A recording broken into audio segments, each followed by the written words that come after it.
संत समागम हरि कथा, तुलसी दुर्लभ दोए, सुत धारा धन लक्ष्मी, घर पापी के भी होए। संत मिलन को चालिए, तज माया अभिमान, जो जो पग आगे बढ़े, कोटन यज्ञ समान। भारतीय संस्कृति में संत के समागम और हरि कथा को दुर्लभ माना गया है।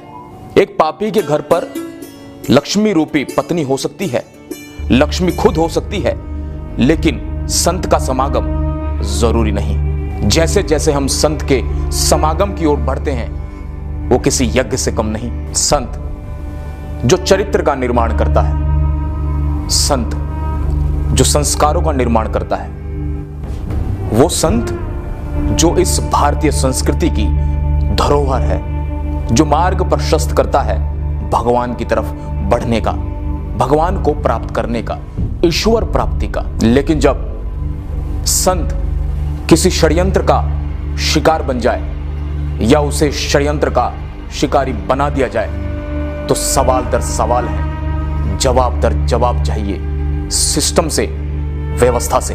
कुछ ऐसे सवाल जिनका जवाब आज हम आपके सामने ला रहे हैं। आखिर क्रोथा कांड का सच क्या है?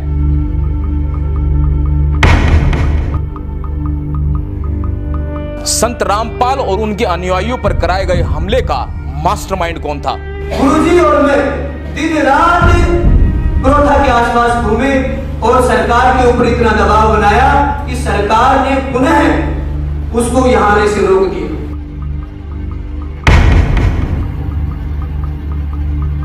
सतलोक आश्रम पर हमला होता रहा और पुलिस क्यों सिर्फ देखती रही?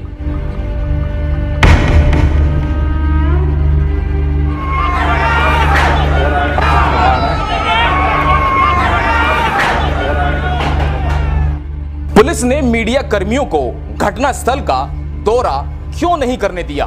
कैमरे छीनकर तोड़ दिए गए। हरियाणा के तत्कालीन मुख्यमंत्री ने हमला करने वालों को क्यों 50,000 का इनाम दिया? इसके विपरीत आश्रम के निर्दोष लोगों को जेल में क्यों डाल दिया गया?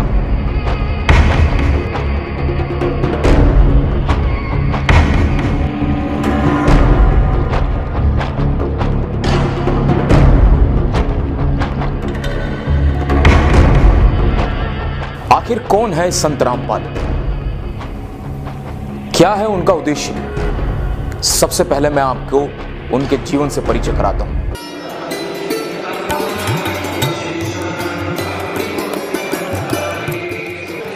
आधुनिक संतों में जन्मे कबीरपंथी संत रामपाल का जन्म आज से 65 साल पहले 8 सितंबर 1951 को गांव धनाना, जिला रोहतक, हरियाणा में हुआ।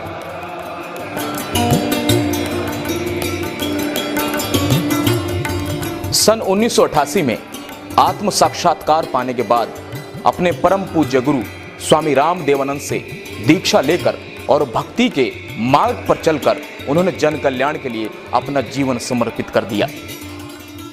उन्हें सन 1993 को सत्संग और सन 1994 को नामदान करने की अनुमति अपने गुरु से प्राप्त हुई। संत रामपाल का कारवां शुरू हुआ, एक ऐसा कारवां जो कबीर जी की मानवता के मार्ग पर होकर हरियाणा के कोने कोने और पूरे भारत में फैल गया। इसी के साथ कुछ लोगों को उनका फलना फूलना रास नहीं आया और फिर शुरू हुआ संत रामपाल पर झूठे आरोपों और साजिशों का सिलसिला।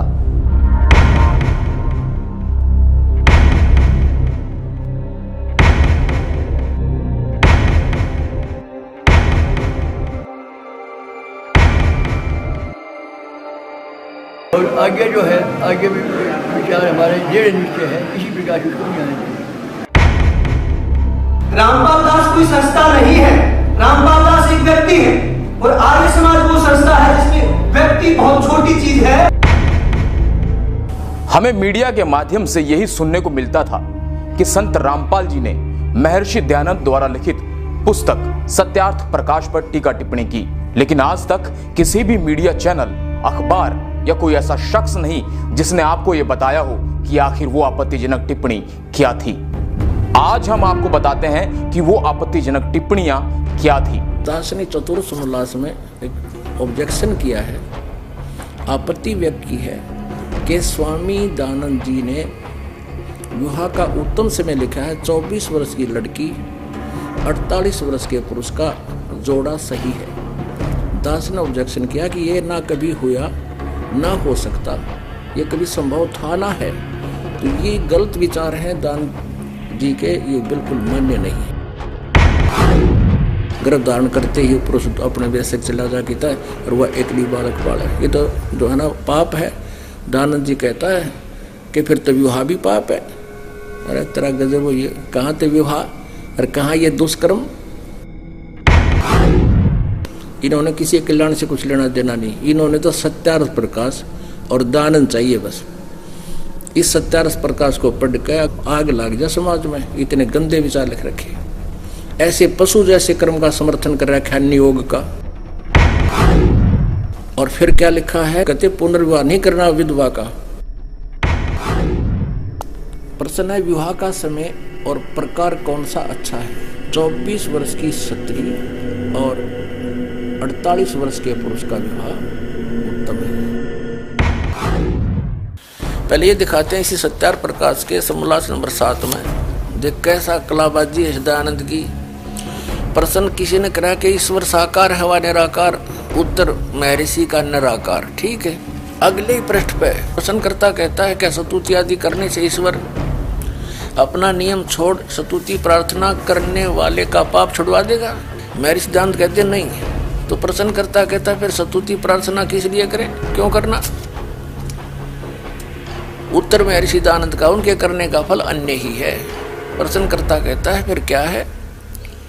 महर्षि दयानंद उत्तर देता है स्तुति से ईश्वर में प्रीति, उसके गुण कर्म स्वभाव से अपने गुण कर्म स्वभाव का सुधरना, प्रार्थना से निरभिमानता उत्साह और सहायता मिलना, और उपासना से परब्रह्म से मेल और उसका साक्षात्कार होना।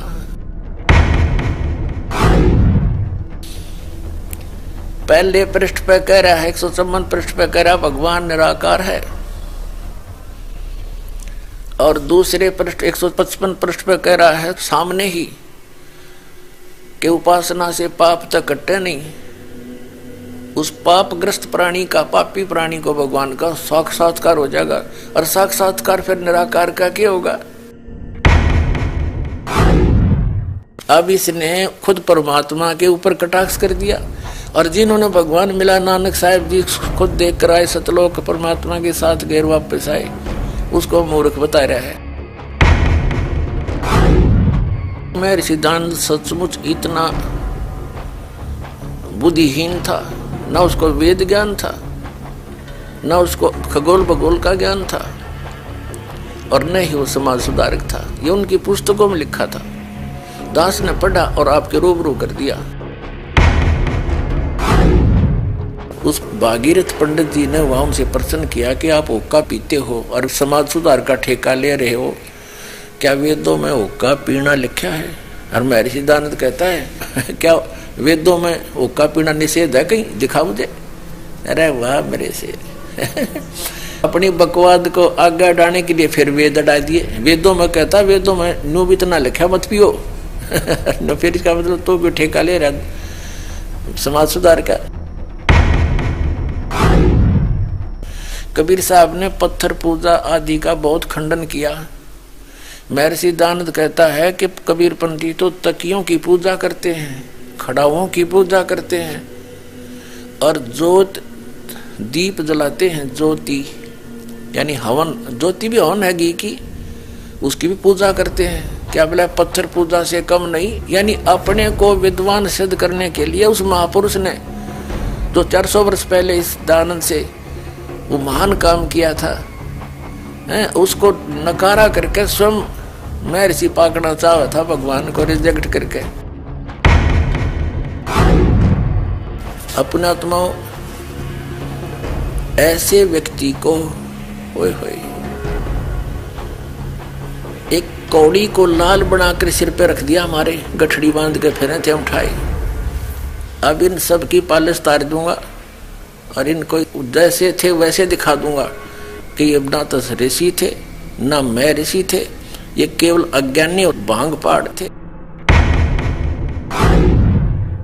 सन 1857 के स्वतंत्रता संग्राम में महर्षि दयानंद का कोई योगदान नहीं था। इसी सत्यार्थ प्रकाश में इसी बात पर कटाक्ष किया है मुसलमान धर्म के ऊपर कि तुम्हारा खुदा क्या मनुष्य की तरह है जो एक स्थान पर रहता है, तो एक स्थान पर रहने वाला भगवान नहीं हो सकता। तो महर्षि दयानंद का जो अनुभव है वो उनके सत्यार्थ प्रकाश नामक पुस्तक में लिपिबद्ध है और वो टोटली वेद विरुद्ध है। तो ये महर्षि कौन से साइड पे था जो एक भी वेद से ज्ञान नहीं मिलता इसका और वेदों को सच मानता है। वो सत्यार्थ प्रकाश नहीं, वो सत्यानाश प्रकाश है। कितने जीवों का नाश कर दिया, अज्ञान भर दिया, नास्तिक बना दिए, राक्षस बना दिए। ये स्पष्ट कर दिया महर्षि दयानंद जी ने कि अवश्य वाद विवाद करें पर प्यार से करें। और ये दयानंद के चेले सतलोक आश्रम क्रोथा पे हथियार ले आगे मारने खातिर, ये तो राक्षस हो गए, इंसान है। इस सच्चाई को आज तक मीडिया ने आप तक नहीं पहुंचने दिया। दूसरी ओर आर्य समाज के तथाकथित ठेकेदारों ने सोचा कि कहीं इस बात का समाज को ज्ञान न हो जाए कि सत्यार्थ प्रकाश में ऐसा निराधार बातें लिखी गई है जिससे इस पुस्तक के नाम पर आने वाली कमाई या रुतबा खत्म न हो जाए। इस डर से उन्होंने संत रामपाल व उनके क्रोथा आश्रम को तबाह करने की ठान ली और 10,000 लोगों को इकट्ठा करके सतलोक आश्रम क्रोथा पर हमला बोल दिया।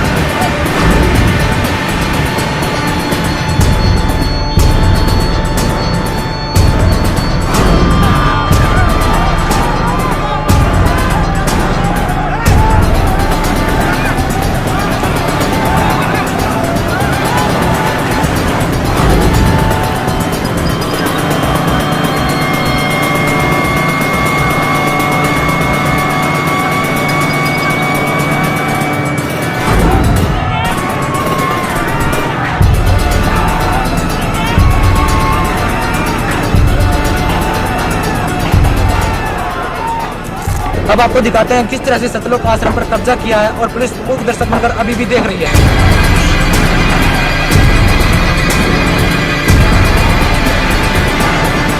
एक आतंकवाद जैसी स्थिति यहाँ पर बन चुकी है।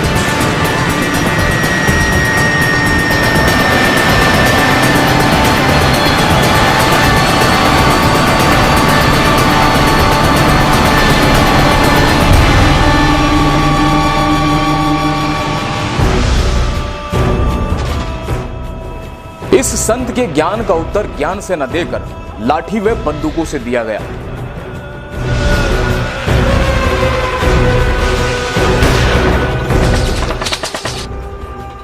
पुलिस की कोशिशों के बाद भी ये आश्रम की दीवारों तक पहुंच गए, जिसमें पुलिस और हमलावरों की मुठभेड़ में एक सोनू नाम के उपद्रवी की मौत हो गई।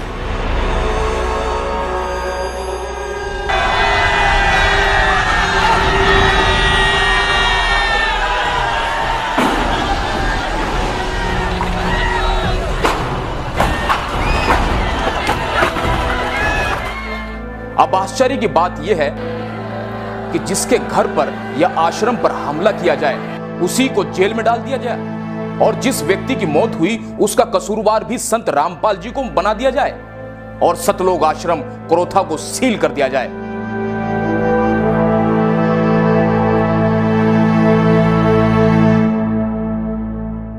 जबकि आश्रम पर हमला करने वाले उपद्रवियों को हरियाणा सरकार द्वारा 50-50 हजार का इनाम दिया गया।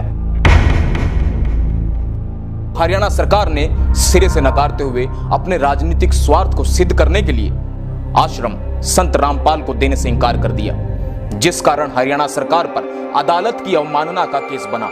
इसके बाद सुप्रीम कोर्ट ने भी संत रामपाल के पक्ष को मजबूत मानते हुए उन्हें आश्रम बाइज्जत लौटाने के आदेश दिए। और जो सुप्रीम कोर्ट के आदेश हैं जिसके अनुसार कब्जा बंदी छोड़ मुक्ति ट्रस्ट का है, तो सुप्रीम कोर्ट के आदेशों की पूरी पालना की जाएगी। 21 महीने बिना किसी अपराध के, बिना किसी सबूत के जेल में रहने के बाद संत रामपाल की जमानत हुई। किसी तरह फिर से अपने अटूट भक्तों श्रद्धालुओं के साथ संत रामपाल ने बरवाला में अपना आश्रम बना सत्संग करना शुरू किया। आप परमात्मा पे विश्वास रखना। संत साधु कभी किसी का बुरा नहीं सोचते, ना करते और ना ही सोचना चाहिए। परमात्मा से कोई चीज छुपी नहीं है। यदि हम भगवान से डरने वाले हैं और हम परमात्मा कबीर जी को परमात्मा मानते हैं तो भगवान भगवान वाले काम किया करता है। आपने बहुत शांति रखनी पड़ेगी। उन दुष्टों का तो नाश होया पड़ा है, उनका तो पतन हो रहा है। वो चाहते हैं कि आपका भी नाश कर दें झगड़ा वगड़ा करके। आपने जो संयम दिखाया 9 अप्रैल सन 2013 में करोथा के अंदर, मेरी आत्मा गदगद कर दी। बच्चों, तुमने साधुता दिखाई। और आखिरकार 7 अप्रैल 2013 को सतलोक आश्रम वापस मिल गया, लेकिन संत रामपाल पर केस लगातार चलता रहा। फिर भी करोथा आश्रम मिलना राहत भरा था, लेकिन जैसे ही 9 साल के बाद बंद पड़े आश्रम की सफाई के लिए अनुयायी आश्रम में पहुंचे, उन्हीं उपद्रवियों ने जिन्होंने 2006 में आश्रम पर आक्रमण किया था, वही लोग दोबारा आश्रम पर हमला करने आ गए। अब फिर से वो कोर्ट के माध्यम से आ रहा है, तो जिसकी लाठी उसकी भैंस, ये सीधी सी बात है। जिसके पास ताकत होती है सरकार उससे दबती है। केवल यहां मत कहे कि हम क्या करेंगे, भाई ये करना चाहिए वो करना चाहिए, बस करें, करके दिखाएं।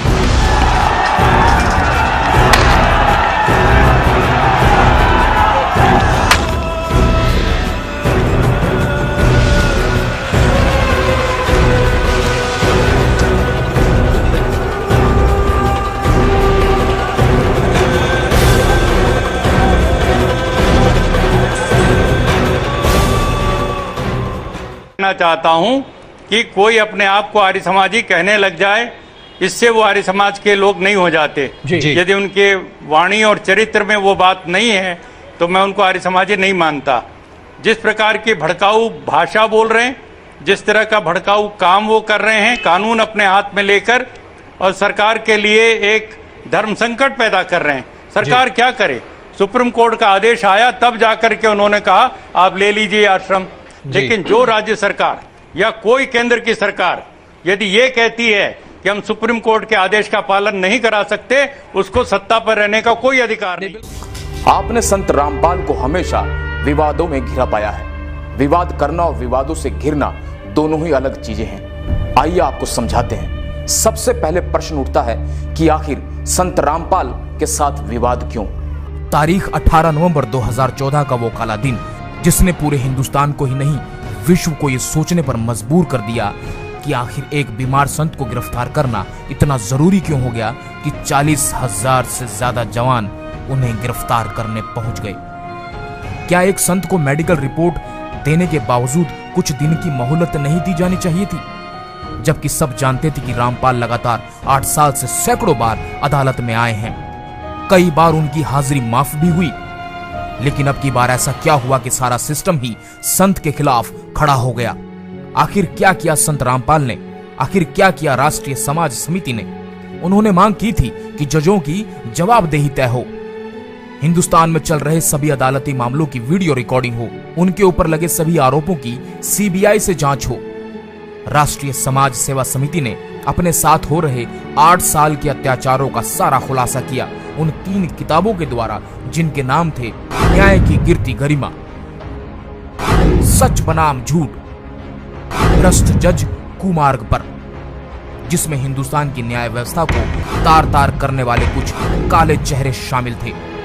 मीडिया में प्रचारित किया गया कि संत ने अपनी एक फौज तैयार की है, कमांडो तैयार किए हैं, जबकि यह सरासर झूठ था। आज तक एक भी ऐसा प्रमाण नहीं मिला सरकार को जिससे कि यह सिद्ध हो सके, जबकि सरकार ने निर्दोष उन लोगों को कमांडो का नाम देकर जेल में डाल दिया जो किसान थे, मजदूर थे, विद्यार्थी थे, जो अपने ऊपर किए जा रहे अत्याचार के विरोध में काले कपड़े पहने हुए थे, हाथों में सफेद झंडे लिए हुए थे। उन निर्दोष लोगों को सरकार ने कमांडो फोर्स का नाम देकर जेल में डाल दिया और अंग्रेजों से भी बदतर सलूक किया। क्या करते थे पहले? खेती करते हैं, डंडे लिए हैं, अपने कपड़े काले कपड़े पहने, क्या मकसद है इसका? इसका तो कोई मकसद नहीं, इसमें तो इसमें क्या कपड़े तो कैसे भी हो, उसमें कोई वो नहीं इसका। और रही डंडे और झंडे की बात, झंडे तो कोई भी उठा सकता है, इसमें कहीं पे भी जाओगे वहाँ भी झंडे, इसका मतलब वो नहीं है कि जो आप समझ रहे। तो अब हम मुद्दे पर आते हैं। दोस्तों, हम बात कर रहे हैं संत रामपाल की। जी हां, संत रामपाल। आपके मन मस्तिष्क में कुछ ऐसी छवि घूम रही होगी जिसको आपने मीडिया में देखा होगा। दोस्तों, सच मानिए, आपको सच से कोसों दूर रखा गया। आज आपको हर एक सच से हम रूबरू कराएंगे। हमने भ्रष्ट जजों की शिकायत की। क्या इस देश में भ्रष्ट जजों के खिलाफ शिकायत करने का अधिकार नहीं है? और अगर शिकायत के अधिकार को अवमानना में डाला जाता है तो क्या जिनके खिलाफ हमने शिकायत की थी उनके खिलाफ क्या एक्टिविटी की? लेकिन आपका तो... इसका जवाब कौन देगा? सिर्फ एक पक्ष पे कार्रवाई करना दादागिरी है या आदेश?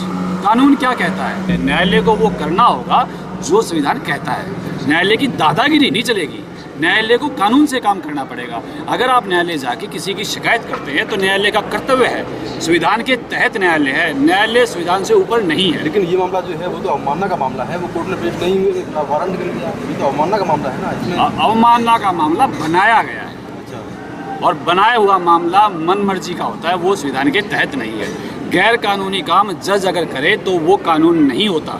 आपने जज के शब्दों को कानून कैसे मान लिया? अगर एक जज गलत आदेश पारित करता है और दूसरा जज उस आदेश को रद्द करता है, इसका मतलब क्या हुआ कि जो पहले आदेश थे वो गैर कानूनी थे, और गैर कानूनी आदेशों को मानने के लिए हम बाधित नहीं हैं। पहले ये साबित करो कि जिस पक्ष की हमने शिकायत की थी उस पक्ष पर क्या कार्रवाई हुई और क्यों नहीं हुई, और हुई तो क्या हुई, उसके बारे में नहीं कोई सोचता। इतना बड़ा जनसमूह जज के खिलाफ खड़ा है, जज अपनी कुर्सी बचाने के लिए हमारा शोषण करना चाहते हैं, हमें दबाव में डालना चाहते हैं। ऐसे क्यों दबाव में आ जाएंगे हम? क्या हम संविधान नहीं जानते, या संविधान जो जजों की बपोती है वो जो बोलेंगे वो कानून नहीं है? अखबार में और जज में डिफरेंस है। लेकिन बाबा रामपाल पर तो पहले से भी बहुत सारे मुकदमे हैं, तो क्या फर्क पड़ता है? मुकदमा झूठा कोई भी कर सकता है। मैं आपकी शिकायत कर दूं, आप मुझे अपहरण कर रहे हो, मुकदमा हो गया, वो प्रूव होगा तभी तो बात है। आरोपी व्यक्ति को आप मुलजिम नहीं कह सकते, आरोपी हैं। आरोप तो किसी में भी हो सकता है। आरोप का मतलब क्या है? झूठे मुकदमे हमेशा उस व्यक्ति पर लगाए जाते हैं जो सिस्टम को जानने की कोशिश करता है, बताने की कोशिश करता है। आप भ्रष्टाचार को खत्म करने की कोशिश करो, क्या होगा आपके साथ? आपके ऊपर झूठे मुकदमे होंगे। वही सच्चाई को ऊपर लाने के मेरे गुरुजी ने हमेशा पहल की है, और उस पहल के तहत कुछ मुकदमे दर्ज हो गए तो उससे मेरे गुरुजी आरोपी थोड़ा हो गए। साथियों, ये किसी एक व्यक्ति का काम नहीं, ये गठजोड़ है भ्रष्ट नेताओं का, नौकरशाहों का, अफसरों का, जुडिशरी और मीडिया का। झूठ को इस कदर पेश किया जाता है कि हम उस पर विश्वास करने लगते हैं।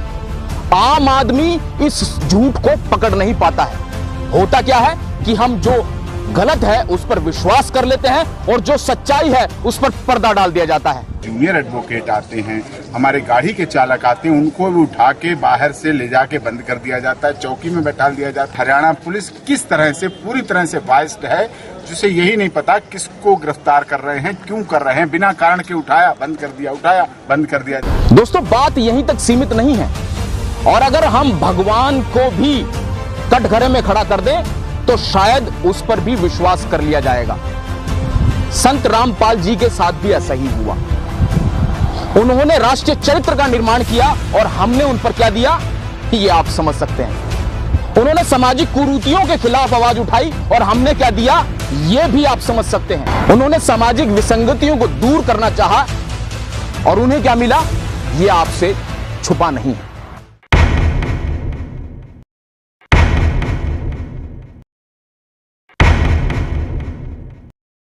दोस्तों, हम आपको बताएंगे कि किस तरह सच्चाई को दबाया गया और संत रामपाल को बदनाम करने की कोशिश की गई।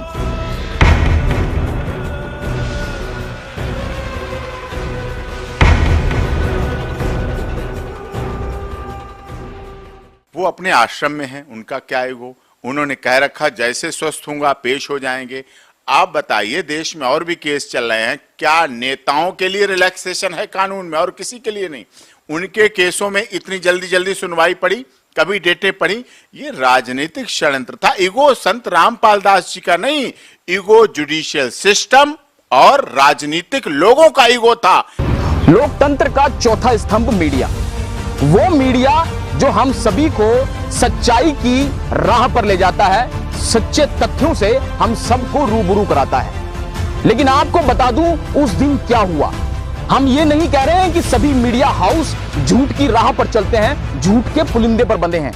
ईगो वो तथाकथित मीडिया के लोगों का था, जिन लोगों ने उसको अपना बिजनेस और ब्रेकिंग न्यूज बना रहे थे, उसको ये उनका ईगो था कि हम ये करा के रहेंगे। ये हत्या का जिम्मेदारी उनके ऊपर आनी चाहिए।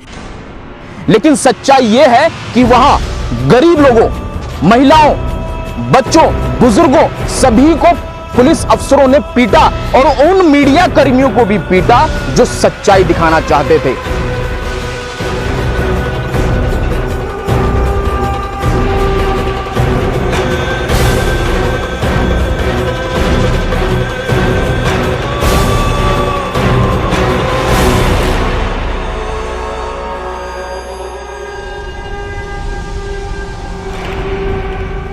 संत रामपाल के अनुयायी चाहते थे कि वह अस्वस्थ हालत में गिरफ्तारी ना दें, लेकिन संत रामपाल को भारतीय कानून और संविधान पर पूरा विश्वास था। तमाम सरकारी और गैर सरकारी डॉक्टरों की जांच रिपोर्ट में यह साबित हो चुका था कि संत रामपाल की तबीयत खराब थी। दरअसल उस दिन संत रामपाल अस्वस्थ थे, स्वास्थ्य ठीक नहीं था। उनके अनुयायी उनसे कहते रहे कि बाबा आप नहीं जाएंगे, लेकिन पुलिस और अनुयायियों को उन्होंने कहा कि मैं अपनी गिरफ्तारी देना चाहूंगा। एकाएक पुलिस बढ़ती चली गई, यहां तक कि सीआरपीएफ ने भी धावा बोल दिया।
सब कुछ उलट पुलट हो गया।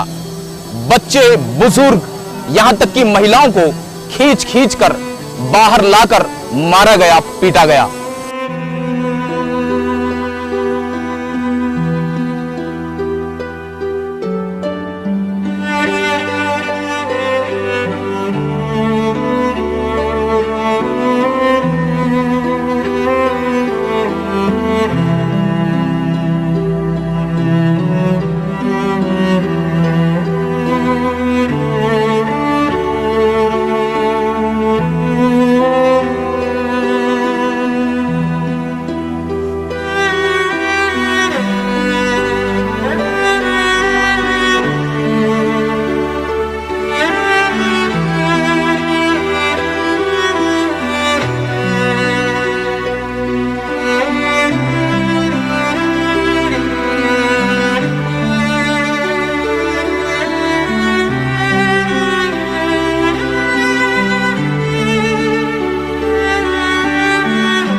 आश्रम में पुलिस के हमले से कई लोगों को गंभीर चोटें आई और कई लोग बुरी तरह घायल हुए।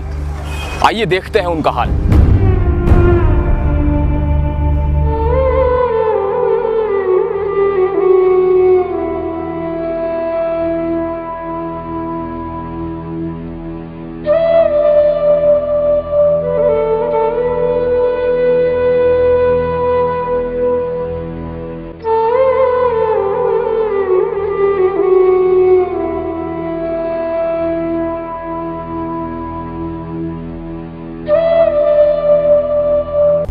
अब मैं आपको उन लोगों से मिलवाता हूं जिन्होंने अपनों को खोया, रूबरू कराता हूं उस दिन की हकीकत से। उनकी मौत पुलिस वालों के कारण हुई है। जो पुलिस कार्रवाई पुलिस ने की है आश्रम के ऊपर है, उसकी वजह से ही मेरी माँ की मौत हुई। पुलिस ने भक्तों की कोई नहीं सुनी, उनके ऊपर लाठीचार्ज कर दिया, आंसू गैस के गोले, पानी की बौछार कर दी, जिसके कारण 5 महिलाएं, 1 बच्चे की मौत होगी, उनमें से एक मेरी मौत है। हम लोगों का लाइट पानी बिजली सब काट कूट के बच्चे यहाँ पर सब तड़प के परेशान हो रहे। यहाँ पर कोई व्यवस्था नहीं, यहाँ पर मार मार के लट माइयों को गिरा के मारा। उसके बाद अब एम्बुलेंस भी नहीं आने दे रहे कि हम कहाँ ट्रीटमेंट करवाऊँ, क्या करवाऊँ, दम तोड़ दिए। पुलिस वाले आए, उन्होंने आंसू गैस के ऐसे जहरीले गोले छोड़े जिससे इनकी मृत्यु हो गई और हमने हाथ पैर जोड़े, बेहसे मत करो। बच्चों को बुरी तरीके से फेंका गया, पीटा गया, बहनों को बुरी तरीके से मारा गया। बच्चे, छोटे छोटे बच्चे और माइयाँ तड़प रही थी और दम घुट रहे थे उनके हम हाथ जोड़ते रहे, लेकिन उन्होंने कुछ नहीं सुनी हमारी। आखिर कौन है उन 5 निर्दोष बेगुनाह लोगों की मौत का गुनहगार? क्यों उनके साथ इस तरह बदतर व्यवहार किया गया जैसा लोग जानवरों के साथ भी नहीं करते हैं? ऐसा लग रहा था मानो अंग्रेजों की सरकार है, अंग्रेजों का कानून और अंग्रेजों की ही पुलिस। वो निरसंस हत्या ही कही जाएगी। क्यों अब तक भ्रष्ट अफसरों, वकीलों और जजों को कटघरे में खड़ा नहीं किया गया? आज हम यहां सर्वोच्च न्यायालय के समक्ष खड़े होकर आग्रह करते हैं कि संत रामपाल और उनके अनुयायियों को इंसाफ मिले, ताकि आम व्यक्ति का न्यायालय पर विश्वास कायम रहे। इस वक्त हम हैं दिल्ली के जंतर मंतर पर, जहां संत रामपाल के ये अनुयायी पिछले 2 साल से मीडिया, सरकार और अदालत से इंसाफ की गुहार लगाए हुए बैठे हैं। मैं 2 साल से जंतर मंतर पे बैठे हुए हैं और हमारा सरकार से यही अनुरोध है कि संत रामपाल जी महाराज पे जितने भी झूठे केस बनाए गए हैं उन सब की सीबीआई जांच होनी चाहिए। हम चाहते हैं कि इस केस की सीबीआई या एसआईटी से जांच करवाई जाए। We want justice, we want to live in piece.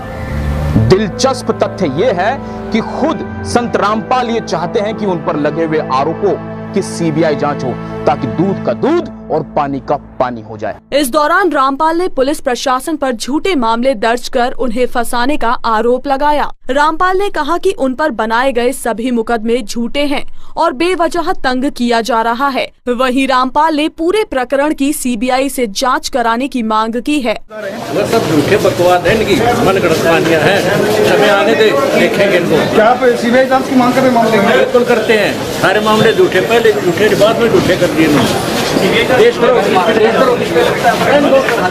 ऐसी नेक आत्मा जो होगा सब गलत है। हम संत रामपाल जी महाराज जी के शिष्य हैं और हमारे गुरुजी के ऊपर देशद्रोह का आरोप लगा हुआ है। फिर भी हमारे गुरुजी सीबीआई जांच की मांग कर रहे हैं। यदि फिर भी सरकार हमारे गुरुजी की सीबीआई जांच नहीं कराती है तो इससे साफ स्पष्ट है कि सरकार संदेह के घेरे में है और इससे सरकार की कार्यप्रणाली पर प्रश्न चिन्ह उठता है। मैं आपसे जानना चाहता हूं कि आपकी नजर में, संविधान और कानून की नजर में देशद्रोह कौन है और कौन है देशद्रोही? तो मैं आपको बता दूं कि भ्रष्ट नेताओं, जुडिशरी और अफसरों की नजर में देशद्रोही वो है जो सुदूर किसी गांव में रोटी बनाते हुए चूल्हे पर अपने सपनों को स्वाहा कर देती है। देशद्रोही वो है जो धरती का सीना चीर पूरे मुल्क का पेट भरता है। देशद्रोही वो है जो दूर किसी बॉर्डर पर अपना वर्चस्व, अपना सब कुछ देश के नाम पर न्योछावर कर देता है। अगर ये देशद्रोही हैं तो हम भी देशद्रोही हैं। अगर ये देशद्रोही हैं तो आप भी देशद्रोही हैं। और अगर ये देशद्रोही हैं तो बाबा रामपाल जी भी देशद्रोही हैं। तो लटका दीजिए उनको फांसी पर। राजपथ, जहां पर लोकतंत्र का जलसा होता है, यह वो स्थान है जहां से लोकतंत्र का बीजारोपण होता है और पूरे मुल्क को चलाया जाता है, प्रजातंत्र को सुरक्षित किया जाता है। लेकिन जब कोई जरूरतमंद या किसी व्यक्ति पर आरोप लग जाए तो शायद यह लोकतंत्र सुनता नहीं है। हर उस व्यक्ति को जो समाज की कुरीतियों को उजागर करना चाहता है, राष्ट्रीय चरित्र का निर्माण करना चाहता है या सामाजिक उन्मूलन का कार्य करना चाहता है, उसकी आवाज शायद दबा दी जाती है। आखिर में कुछ सवाल हैं मीडिया से, सरकार से और न्यायालयों से कि संत रामपाल और उनके अनुयायियों को जमानत नहीं मिलनी चाहिए। एफआईआर नंबर 426 और 427 रजिस्टर्ड हुई, उसमें देशद्रोह का कोई नाम नहीं था, केवल ये था बंधक बना रखा जो आपने कहा। पुलिस ने उसी से स्टोरी बनाई, लेकिन उस एफआईआर की जो पर्चा कटता है उसमें ही पुलिस लिख रही है धाराएं 121, 122 जो देशद्रोह की धाराएं हैं उस 426 एफआईआर में लिखी जा रही हैं, जबकि 18 तारीख भी नहीं थी उस दिन, ना ये घटना हुई, ना कोई देशद्रोह की बात थी, ना कोई किसी तरह की बात थी, उसमें ही लिख दी। इसका मतलब है पूरा प्लान्ड तरीके से, पूरे तरीके से एक सीक्वेंस में 426, 427, 428, 429, 430 सारी एफआईआर एक सीक्वेंस में काटी गई। सब आपके सामने है। मेरी तरह आपकी आंखें भी भर आई होगी। जुल्म सितम का एक एक लम्हा आपके सामने पूरे सबूत, गवाहों और वीडियो फुटेज के माध्यम से लेकर आए हैं। प्रत्यक्ष को प्रमाण की आवश्यकता नहीं होती। आपने सब अपनी आंखों से देखा और सुना। संत रामपाल और उनके अनुयायियों को एक साजिश के तहत फंसाया गया, यह बात साबित हो गई है। इसमें सरकार की भूमिका पर प्रश्न चिन्ह उठता है। भ्रष्ट जुडिशरी के फैसले से भ्रष्टाचार की बू आती है, क्योंकि संत रामपाल ने भ्रष्ट लोगों के खिलाफ आवाज उठाई, धर्म के नाम पर पाखंड करने वालों को बेनकाब किया, लोगों को शराब, बीड़ी, सिगरेट, मांसाहार से दूर रहने की प्रेरणा दी, भारतीय समाज में व्याप्त सभी बुराइयों और भेदभाव को दूर करने का प्रयास किया। और यही शायद उनका गुनाह है, यही जजों की नजरों में देशद्रोह है। आज भी जेलों में बंद संत रामपाल के अनुयायी बीड़ी सिगरेट को हाथ नहीं लगाते। उनका जेल में व्यवहार और आचरण देख के कोई नहीं कह सकता कि वे देश के द्रोही हैं या अपराधी।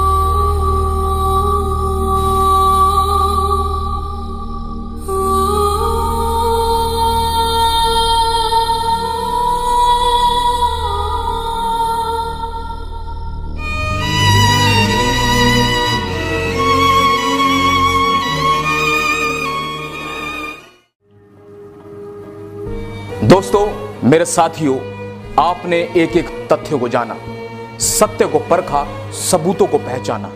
अब सवाल आप पर है कि आप कितने सही और कितने गलत को पहचान पाए हैं। हम कामयाब हुए हैं या नहीं, लेकिन सच्चाई यह है कि हमने सच्चाई को आपके सामने रखा है।